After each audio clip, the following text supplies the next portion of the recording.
వేదికలు అలంకరించిన మిత్ర బృందానికి మీడియా మిత్రులకు ఇక్కడికి పిలువగానే నేను వస్తారా అని చెప్పి మాకు అండగా నా జీవితం నుంచి మా అర్జున్ గారి జీవితం దాకా హాస్య బ్రహ్మ గారికి నేను ఇక్కడి నుంచి మనస్ఫూర్తిగా పాదాభివందనం చేస్తున్నా సార్.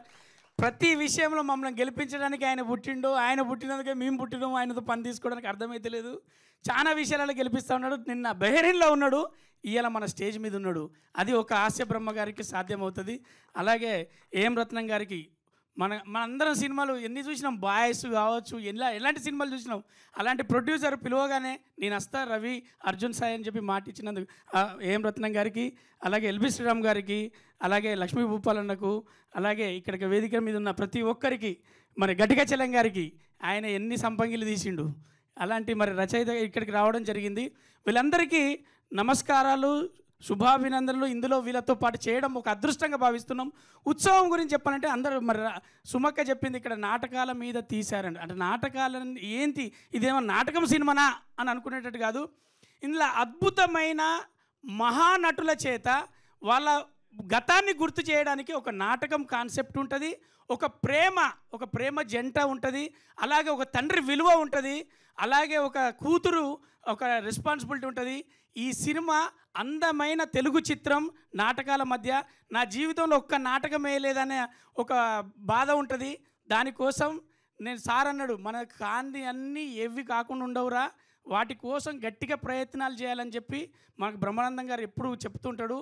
నా జీవితంలో ఒక నాటకం వేయాలని ఏకపాత్రాభినయం మీద ఒక కథ హిందీలో రాసుకుంటానా. తెలుగులో నేను అందరికీ తెలుసు, హిందీలో చేస్తే అక్కడి నుంచి యాసే వాతక్ సబ్లోకి దేక్తే బోల్కే ఒక కథ రాసుకుంటున్నా. తొందరలో అది చేయాలని నా కోరిక. ఉత్సవం అనేది సురభి నాటకం వాళ్ళు అంటే సురభి అంటే ఒక కళను నమ్ముకొని ఒక కుటుంబం మొత్తం దాని మీద ఆధారపడటం కాదు, ప్యాషన్ఫుల్గా బతికే సురభి నాటకం వాళ్ళందరూ ఇందులో ఈ సినిమాలో ఉన్నారు. ఫస్ట్ ఈ డయాస్ మించలి మా సినిమా తారల తరఫున, సినిమా ఇండస్ట్రీ తరఫున సురభి నాటకోత్సవాలు, సురభి నాటకంలో చేసే ప్రతి కళాకారుడికి చేస్తున్నా నేను సలాం. Thank you. అర్జున్ అన్న నాకు రైటర్గా పరిచయం. ఒక అద్భుతమైన కథ తీసుకొని ఓ ప్రొడ్యూసర్ గారికి చెప్పి ఒప్పించి దిలీప్ గారికి మరి టాలీవుడ్ ఒక మంచి స్థానం ఇస్తుంది. హార్డ్ వర్కర్, టాలెంటెడ్, కమిట్మెంట్ ఉన్న హీరో, చాలా అద్భుతంగా చేస్తాడు. మేము అతనితో సినిమా చేసినప్పుడు చాలా హ్యాపీగా ఫీల్ అయినాం. సార్ సురేష్ గారు, మీ కష్టం ఊరికే పోదు, మీరు సంచులలో డబ్బులు చూస్తారు. Thank you very much. Release date సుమక్క ప్రకటిస్తుంది. స్పెషల్గా సుమక్కకు థ్యాంక్స్, ఎందుకంటే ఆమె యాంకరింగ్ చేయాలంటే ఎంత బిజీ ఉన్నదో తెలుసు, వాళ్ళ ఇంటికి కూడా పోతలేదు. Thank you. సుమక్క ఏంట్రా ఏం చెప్పమంటారు బ్రహ్మానంద నువ్వు అనవసరంగా ఫీల్ అవుద్దా? నువ్వు పెద్దానికి కళ్ళీళ్ళు పెట్టుకోవద్దు సుమా, ప్లీజ్ ఉండు, నేను మాట్లాడతాను అడుగుతాడు. రే సుమక్క ఏంట్రా? సుమా నానమ్మ. మీరు ఈరోజు కూడా బెహరీన్లోనే ఉండాల్సింది. అది అంటే ఇప్పుడు బ్రహ్మానందం గారిని ఏమని పిలవాలా అని. ఓకే, ఈ రిలీజ్ డేట్ సంబంధం నాకు లేదు. ఆ రిలీజ్ డేట్ గురించిన వివరాలు మన అర్జున్ కానీ, దిలీప్ కానీ, లేకపోతే సురేష్ గారు కానీ అనౌన్స్ చేస్తారు. ఇది రచ్చరవి మధ్యలో నాకు పెట్టిన ఫిట్టింగు. అలాగంటావా? అలా అన్నా బాగుంది. లక్ష్మీ భూపాల్ గారిని మాట్లాడవలసిందిగా రిక్వెస్ట్. సెకండ్,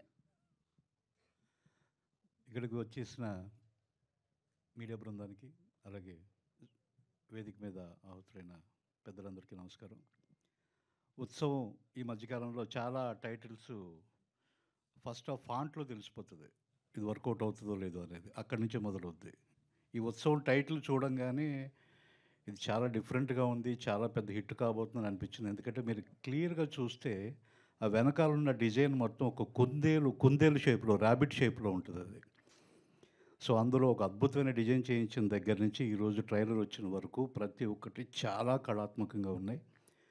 సో ఈ సినిమా ఖచ్చితంగా విజయం సాధించాలని కోరుకుంటున్నాను. అలాగే తమ్ముడు అర్జున్ సాయి చాలా అద్భుతంగా డీల్ చేశారు. ఇప్పుడు కింద బ్రహ్మానందం గారు కూర్చొని మాట్లాడుతున్నప్పుడు పక్కన ఆయన ఒకే ఒక మాట అన్నారు, ఇంతమంది ఆర్టిస్ట్